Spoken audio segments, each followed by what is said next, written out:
আজকে এই ভিডিওর মধ্য দিয়া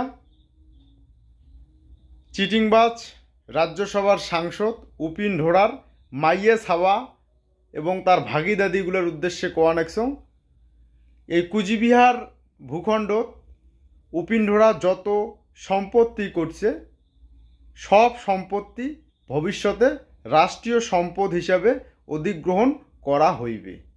এটা তোমাক আগাম জানিয়ে দিলুম। আর এই সম্পত্তিগুলো ভবিষ্যতে যে তোমরা ভোগ করবেন এই আশা মন থাকি মুচি ফেলাম। ক্যা এই ক্যার উত্তরটা এই চিটিংবাজ উপিন ঢোড়ার মুখ থেকেই শোনো। মানে উপিন ঢোড়ার মাইয়া, বেটা বেটি এবং আরও যে আত্মীয় স্বজনগুলো আছেন সেই কথাগুলো তোমার ভাতার উপিন ঢোড়া আর উপিন ঢোড়ার যে বেটা বেটি আছে তোমার বাপ চিটিংবাজ উপিন ঢোড়ার মুখ থেকেই শোনো। হ্যাঁ, তখন কি করুন, মই লোকসভার মেম্বার হয়েছেন, 10 লক্ষ টাকা খরচ হয়েছে, একটা ঘষা পয়সাও দেয়নি। আর একটা এমপি বানাবার গেলে মানে করোড় করোড় টাকা খরচ করে। আর মই এমপি হলু, হ্যাঁ, উল্টা মোট 10 লাখ টাকা গেল। 10 লাখ টাকা মন দেয়নি, তোমারে গেছে। বুঝেছিল না?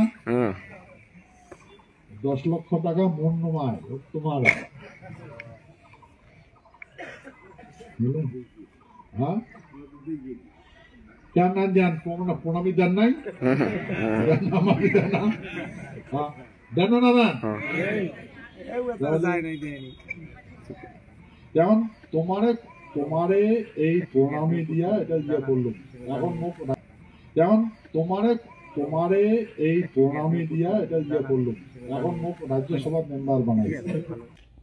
তাহলে চিটিংবাজ উপিন ঢোড়ার মাইয়া মানে মহারানী আর বেটা বেটি রাজকুমারী আর রাজকুমারের ঘর শুনলেন কুচবিহারের মানুষের টাকা নিয়া যায় রাজ্যসভার সাংসদ হইতে 10 লাখ টাকা খরচ করছে।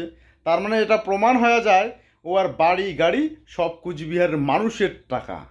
কাজেই এগুলো ভোগ করার স্বপ্ন তোমরা দেখেন না, সব দখল হয়ে যাবে। শুধু সময়ের অপেক্ষা করো। তোমরা কর না যে সময়ের অপেক্ষা করো, রাজ্য এমনি এমনি হয়ে যাবে। তা তোমরাও সময়ের অপেক্ষা করো, তোমার ওই রাজবাড়ির থেকিয়া কীভাবে ঘাত ধাক্কা দিয়ে বীর করা খায় দেখির পাবেন।